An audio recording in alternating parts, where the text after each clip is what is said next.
So, hello there, and welcome back to another Night to the Movies podcast. I'm Spike Knight, and in these podcasts, I like talking all things movies and TV, and whatever I want, whenever I want. And in today's podcast, I'm reviewing Twisters.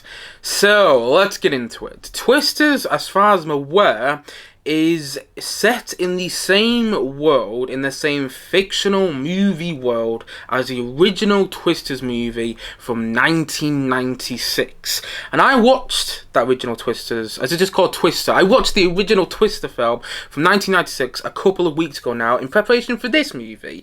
And I found that film to be wildly entertaining. I really enjoyed it because it had this Spielbergian feel about it, even though the film wasn't directed by Spielberg. It was produced by Spielberg. There's even a story that Spielberg, I think, came on the set of that film and he's in a private jet and was having a go at the director. The original Twister had a trouble production and Spielberg was involved in that film, though. And I liked that film. I liked that original Twister movie because it had that Spielberg touch about it, and that was one of the reasons I was really excited to watch this movie, because Spielberg is back attached as a producer on this film, and apparently he was involved in the production of this movie and getting it going, in making this film happen and making this quote-unquote Twisters sequel happen. And I did quote-unquote there because this isn't really a Twister sequel whatsoever. It doesn't have any huge links to the original Twister movie. Like Helen Hunt, who played protagonist in the original Twister, doesn't come back to reprise her role here. Neither does late great Bill Paxton, obviously because he is so sadly no longer with us.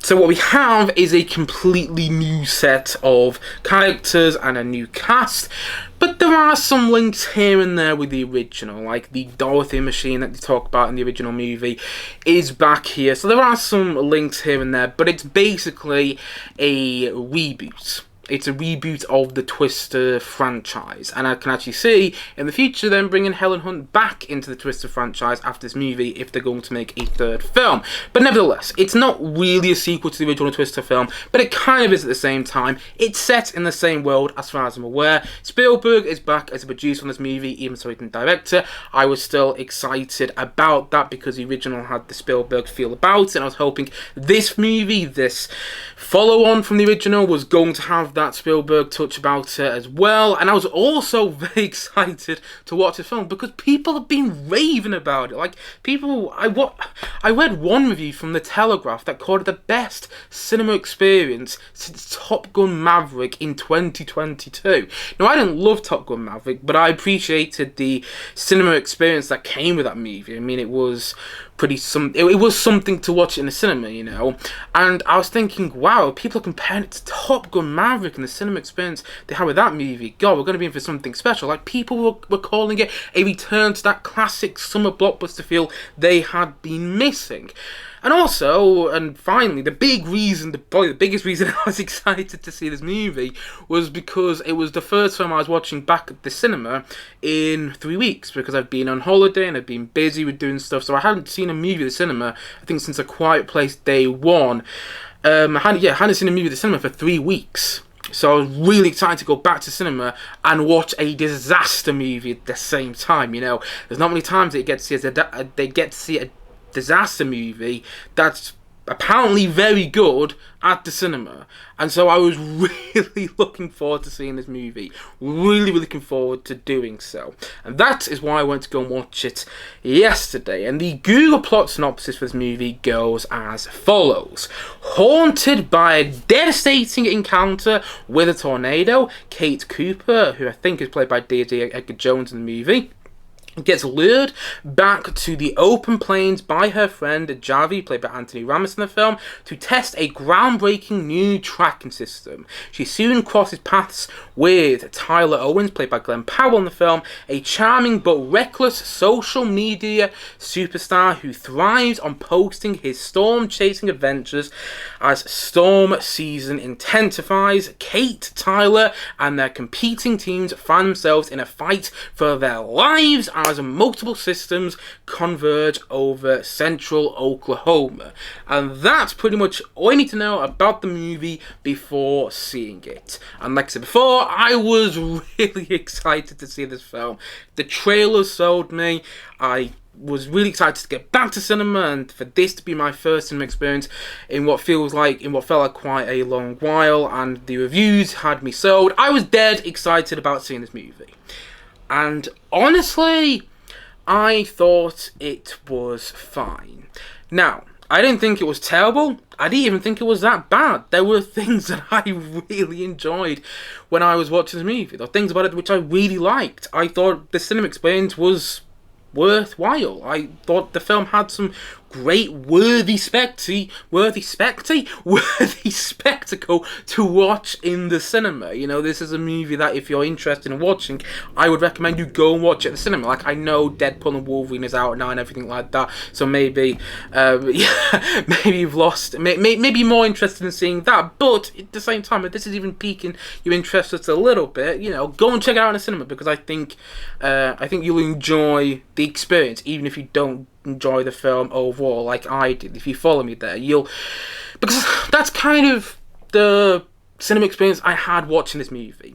I didn't come out the cinema feeling that satisfied and that fulfilled, but I did enjoy watching it at the same time. It was kind of an odd experience. There were parts of the film which I really enjoyed, like whenever the tornado hits in the film, it gets quite suspenseful to watch, and there's some really great suspenseful action sequences. But then there are parts of the film where it's tapping into the emotional stuff, and I'm just like, wow, this is dragging on, and the film feels too long, which you never ever want to say about a disaster movie. You never want a disaster movie to feel too long, and yet I did feel this one dragged in part and had some unnecessary parts which I don't think really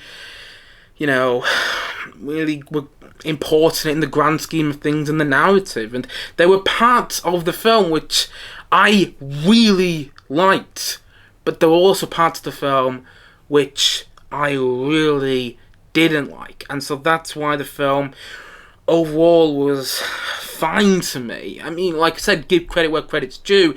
There are things that are really great to watch. Suspenseful action sequences, some really great spectacle, and seeing it in the cinema was, it was worthwhile. I didn't hate the cinematic experience. I actually quite enjoyed the cinematic experience, but I wanted more from this film. And I think my big problem, or at least one of my big problems with this movie, is that I missed that Spielberg touch that the first film had. Like, again, as I already said, the first film wasn't directed by Spielberg. The original Twister from 1996, although it was produced by Spielberg, wasn't directed by him. But it had that Spielberg touch about it. I'm not sure I've already said this already, but when you're watching the original Spielberg film, I can imagine, and understandably so, someone watching that film, if they didn't know, thinking it was a Spielberg movie, because it's kind of like Jurassic Park, but take out the dinosaurs and put the tornadoes in instead of the dinosaurs. And I think that's one of the reasons that film worked to me so well, and I was hoping to find that Spielberg, to have that Spielberg feeling with this movie. And you can tell this film is trying to emulate Spielberg. You can tell it's trying to have that same sort of feel that the first Twisters had, but I don't think it succeeded, because the thing is, the first Twister had this, and I keep saying first Twister, by the way, but this isn't really a sequel, so I'm going to say the original Twister instead. The original Twister had this excitement about it, had this wonder about it. Like, whenever there's a tornado, even so I don't find them that fascinating, you would watch the characters in the original Twister and be like, okay, I understand why they're finding the tornado stuff so fascinating. I get it, because the film's made me understand that. Yet in this movie, when the characters are finding the tornado stuff fascinating and are finding the wonder of a tornado and everything like that, the excitement of a tornado, I didn't really get that from the film itself. For me, this film lacked the excitement and lacked the energy, that unstoppable energy that the original Twister had. I wanted this film to be so much more exciting than it actually was, but whenever they're building up to a tornado in this movie and a bit of natural disaster, I felt the film was lacking any sort of thrill or excitement to actually make me get excited about what's about to happen, or get excited about this action sequence, or this sequence which is going to depict a tornado destroying some stuff. It didn't really get me excited. None of this film really made me excited about what was going on, and I didn't understand why the characters cared about the tornado so much. Like, in the opening sequence of the original Twister, and I compare it a lot to the original Twister because, this apparently is a follow-on from that movie. In the original Twister, in the opening sequence of that movie, I completely understood why each one of these characters was fascinated by the tornadoes that they were chasing after. But in this movie, I didn't get that, and I really wanted to get that, but I felt the characters were all lacking a lot. And I can imagine people, watching or listening to my review today going, but Spike, can't you just enjoy a movie? Why do you need to care about the characters and the plot so much? And I didn't think the plot was anything special at the same time, by the way, for this film. But nevertheless, I can imagine people watching or listening to this podcast saying that today, saying, Spike, why do you care about the characters so much? Why can't you just enjoy the movie? Well, I would be able to enjoy the film far more. I would have enjoyed it a lot more if I was able to get invested into the characters, like I did with the original Twister. I didn't think the original Twister movie was anything special, if I'm being completely honest, but I enjoyed that film. I found it wildly entertaining to watch, because I did get invested into the characters, and I liked the journeys that they went on in the movie, and I thought the plot actually made a bit of sense. It was fun to watch, but I felt this film wasn't fun enough because I didn't care about the characters enough. There was nothing about this film that really made me care about Daisy Edgar-Jones' character. She just kind of felt like a bad recreation of Helen Hunt's character from the original movie. There's a sequence in this film where Daisy Edgar-Jones' character goes home to visit her mother, and all I'm thinking is this was done so much better in the original, because in the original Twister, and I'm comparing a lot again, and I understand that I'm comparing a lot to the original Twister in this review, but it is what it is, and it's my review, so I'm going to do what I want. That sounded quite arrogant there, but it's the truth though. I'm going to do what I want in this review. In the original Twister movie, there's a sequence where Helen Hunt goes back home to her mother. At least I think it's her mother in that movie. And you see all the other characters she's travelling with go to her house. And it's a really fun sequence, but it also taps into the emotional arc of that movie, the heart of that film. Helen Hunt's relationship with the character played by the late great Bill Paxton in that movie. But in this film, Daisy Edgar-Jones' character goes back home to see her mother, and it feels like something out of Dawson's Creek, and it feels like something out of a bad melodrama. I was watching that whole sequence in the film where Daisy Edgar-Jones' character was back at home with her mother, and Glenn Powell's character comes into the mix there, and I was just like, oh god, it was so cringy to watch. And I hate using the word cringy when it comes to reviewing films, but it's the truth. When it came to that part of the movie, I verbally eye-rolled it quite a few times. I did not like that section of the film, and it felt like a really bad and soppy recreation of the sequence where Helen Hunt's character goes to visit her mother in the original Twister film. And also, that section actually had more impact in the original Twister movie when Helen Hunt goes back to visit her mother. In the original Twister movie, that section has more impact as the film goes on. If you've seen the film, you probably know what I mean. But when Daisy Edgar-Jones' character, when our protagonist in this movie goes back to visit her mother, it doesn't really have much impact later on. It's just kind of thrown in there, at least it felt like it was. I didn't think that section worked, and I didn't think the characters were anything particularly special. And I didn't think the performances were particularly special either. And I don't really want to criticise performances too much because, I don't think the actors were given too much to work with. But they didn't have really any... they did have energy. Glenn Powell has quite a lot of energy in this film. But the thing is, next time I see Glenn Powell in something... And listen, I like Glenn Powell as an actor. I'm not a Glenn Powell hater whatsoever. I'm looking forward to seeing more of him in movies and potentially TV shows in the near distant future. But the thing is, next time I see Glenn Powell in something, I want to see him do a completely different performance than I've already seen him do. Because... Listen, he was really good in Top Gun Maverick. I actually thought he was a standout in that movie. And he was acting alongside the likes of Tom Cruise, Miles Teller, John Hamm, Jennifer Connelly, some pretty damn good actors in that film. And I really enjoyed him in Anyone But You. I thought he played the rom-com role in that film very well, and I enjoyed him in Hitman, the Richard Linklater film, which came out earlier this year. I thought he was great in that movie. That's probably the best performance I've seen him give. But in this film, is there another film that I've seen him in? I don't know. Maybe there isn't, maybe there is. But anyway, in this film, he basically plays the same character that he did in Top Gun Maverick. And he brings over a bit of his performance from Hitman and Anyone But You into his performance in this film. And I was like, I want to see him do something different. I actually want to see him do something dark. The trailer to this film hinted that there'd be a section of this movie where he gets dark, he gets quite intense. But he didn't really. He just, to me, kind of played a variation on his character from Top Gun Maverick and from Hitman. And I wanted to see him do something different. So I'm still a fan of Glen Powell, and I didn't think he was that bad in the film. I enjoyed watching him, but when I look back at him, like, I wish he was doing something different than I usually see him do, that I've seen him do in the past. So, and like I said before, I'm interested to see what he does next. But whatever he does next, I want it to be different than I've already seen him do.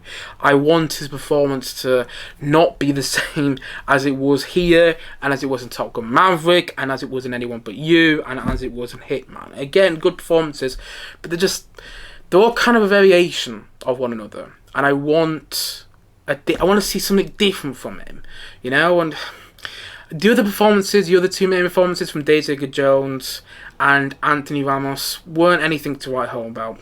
You know, Helen Hunt in the original movie, she has this energy about her whenever she's on screen, and she was so fun to watch. She had this fierce energy about her. But I didn't feel that with Daisy Edgar-Jones in this movie, and I really wish that I did. And Anthony Ramos, yeah, there was nothing in his performance that really stood out to me. The standout performance is probably David Cornswear. And he's going to play Superman in the new Superman movie coming out next year. He's our new Superman. I thought he was great in the movie. I wish they focused on him more. But all the other performances were like, eh. And again, I can imagine people, you know, I can already hear people watching or listening to this review today going, Spike, why are you caring about performances so much in a disaster movie? Because then if the performances were good, at least it would give me something to care about. You know, I didn't think the characters were anything special in the original Twister movie, but because the performances were good in that film, I was able to get invested into the characters. But because the characters and the performances weren't too good in this movie, I wasn't able to get invested into the characters that much. And I really wish that I was, and I didn't think the story and the narrative was anything special. I thought it was quite generic and pretty much followed the same beats that the same story beats that the original Twister followed, you know. I didn't think it offered up much of anything new in terms of something we hadn't seen from the original Twister movie, other than more tornadoes, and the tornadoes are done with better visual effects because time has gone by. You know, the original Twister movie was made in 1996, and as I'm sure I've said about 5 times in this review already, and this movie, you know, came out this year, came out 2024, so the visual effects, you just know, are going to be better. And so objectively, that is a thing which is, you know, that is a thing from this Twister movie which is better than the original. But at the same time, I actually prefer the effects of the tornado in the original Twister movie, to be honest. I felt they were more real. I felt the effects that tried to bring the effects to bring the tornadoes to life in this movie didn't feel as real. They felt more fake. They felt more CGI. I didn't love that. So objectively, yeah, the CGI is better with the tornadoes, but subjectively, I prefer the tornadoes in the original Twister. I'm just being honest. And I felt the music was also off-key at that. You know, no pun intended. I did not really like the music choices. I mean, I thought the music was scored by Benjamin Waldfish. I think that's how I pronounce his name. Apologies if it's not. I liked his scores quite a lot in the past. I did not think his score worked in this movie. And again, that sounds like a small thing. I can imagine people, you know, watching this or listening to this video going, why do you care about the score so much? Because if it doesn't work, then it's going to make my cinema experience a bit off-putting. And I thought at parts the score worked, but also at parts it didn't really fit with the movie, because the movie didn't have that same excitement as the original. So when you get that score in the original, like, oh yeah, I can understand why this score is fitting so well with this movie. But from what I remembered, they used some of the same score and some of the same musical themes from the original Twister movie. But I'm like, it doesn't work the same because the score has this excitement, which the film just doesn't, you know? And the film also, this Twisters movie, has a lot of needle drops. And I really didn't enjoy the needle drops. Which again, sounds like a small thing, but when you're watching the movie, and you get to all these moments where the music becomes quite important, or you can hear the music swelling in the background, it can be an off-putting experience if you don't gel with the music, if you don't like the music. And a lot of the needle drops sounded like really bad modern day country songs, and I'm not really a country fan. There's some country songs I like, there's some country songs I despise very much, and the country songs in this movie didn't sound, weren't my cup of tea, let's just say that. I did not like the needle drops in this film, and they did make me zone out during the cinema watching experience, because I was like, what is this song choice? Did they not afford a better song to use it? I mean, maybe the needle drops are all famous songs, but I've never heard of them before, and I really didn't like the needle drops in this film. And overall, I really didn't like the music, which I know it's not a big thing, but it's actually quite a big thing for me. I speak about music all the time when it comes to reviewing movies. All the time. And I didn't feel the music in this film was particularly great. And the film dragged in parts, as I've already said, and felt unnecessary because I didn't really care about the emotional stuff too much, because I wasn't really invested in the characters or the story. And I felt for 2 hours this film could have been an hour and a half. It could have. There were scenes which I felt could have been cut so much shorter. I felt it could have been more tighter, and I felt it was missing that energy and that excitement that the original movie had. And I'm not somebody who's I'm like, oh, movies nowadays are not as good as they used to be, and I'm not saying that. I think there are plenty of good movies out nowadays, and I think anyone who argues otherwise is just not looking. It's just not watching the right type of films, you know. And there are plenty of movies from the 90s which I think are dated now, and I don't think have held up well. And I do actually think there are more movies nowadays that I probably enjoy than movies in the 90s, if you follow me. But in the case of Twister, I'm like, I think that was such a better movie than this one, because it had this excitement and wonder and energy about it, and the sense of joy, this sense that they were just going all out with that movie. And this movie didn't have that. The characters weren't nearly as fun to watch. The story wasn't nearly as fun to get into, because they didn't really offer up anything new. And the overall cinema experience, although it wasn't bad, I enjoyed watching it in the cinema. I feel that if I watched the original Twisters movie in the cinema instead, I would have had a better cinema experience. You know, I didn't love the cinema experience. I thought it was good, but not as great as some people hyped it up to be. And maybe that's it. Maybe my expectations got the better of me, because I was looking forward to seeing this movie for quite a bit of time. Because, you know, when I was on holiday, it was I knew in my head it was the first movie I was going to go back to cinema and see. Maybe that was it. Maybe that was the reason I was left underwhelmed by this film, because I built up so much in my head. But I think in the end, I really missed Helen Hunt. I didn't understand why she wasn't in this film. I don't get that. And I really missed the late great Bill Paxton and the late great Philip Seymour Hoffman, who were just so good in that original Twister. And I understand why they couldn't be here for the for the sequel, or for the follow-up, whatever you want to call it. I understand why they're not in Twisters, because they both sadly passed away. But you could have had characters like them, and I felt this film didn't. And I felt it had a Helen Hunt hole in it as well. I don't understand why she wasn't in this film. Even if she died in like the first half an hour, it still would have, I don't know, filled in a hole that this movie I felt was, that this movie was missing, in my opinion, because she wasn't in this movie. Did that make sense?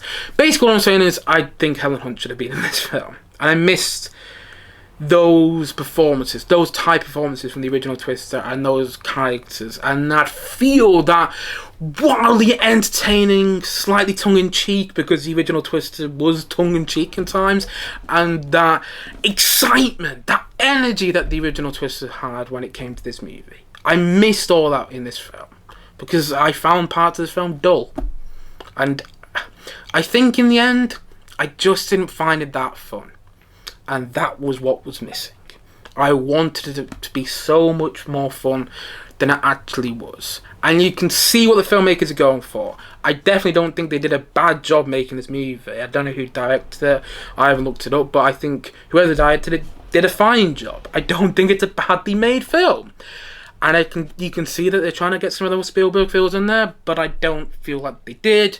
Because Spielberg, when he does these spectacle-driven films, you know, whether it's E.T., Jurassic Park, Jaws, Close Encounters, or maybe Close Encounters isn't the best example there, but not too long ago when he did Ready Player One, probably his last spectacle-driven film, those movies were all fun to watch. There was a wonder, there was a joy in everything about them, like there was in the original Twister. And this movie's trying to emulate that sort of Spielberg wonder, but it fails to do so because it didn't have that wonder about it. So, yeah. This movie didn't work for me, although I didn't think it was that bad either. It wasn't fun, you know? At least it wasn't fun for me. And so, all in all, I'm going to say that Twisters, I'm going to say that it's a 5 out of 10. I'm giving it that rating because I give films that I just find fine to be a 5 out of 10. And again, there were parts of the movie which I enjoyed. There were, for sure. It's not a bad disaster movie. In terms of disaster movies, actually, you know, comparing with some disaster movies which have come out over the past couple of decades, it's actually pretty good. But as a Twister sequel, as a sort of Twister sequel, which it is, I felt it could have been and should have been a lot better. And I know some films can just be fun to watch, but I would have found this fun to watch if I actually cared about the characters, cared about the story, and cared about what's going on. But because I didn't really care about what was going on, and I didn't care about the characters, and I didn't care about the story, and I didn't really care about the film, because I didn't really understand what was the purpose of it, I wasn't able to have that much fun with it. And I did think it was underwhelming and too long. I needed some better writing in there with better characters and, yeah, just a better film overall. Again, it's not really that bad. It's nothing special. And I feel the original Twister was. That was a movie which, you know, it shouldn't have worked, but did. And this movie, I don't know. It felt like they didn't really know what sort of movie they wanted to make. It didn't have a story to tell, and it wasn't fun, in my opinion. It didn't really feel like it had a story to tell, and it wasn't as fun as I wanted it to be. You know, it wasn't wildly entertaining like the original was. And so, as I've already said, and as I'm going to say once more, in this review today, Twisters is a 5 out of 10 from me.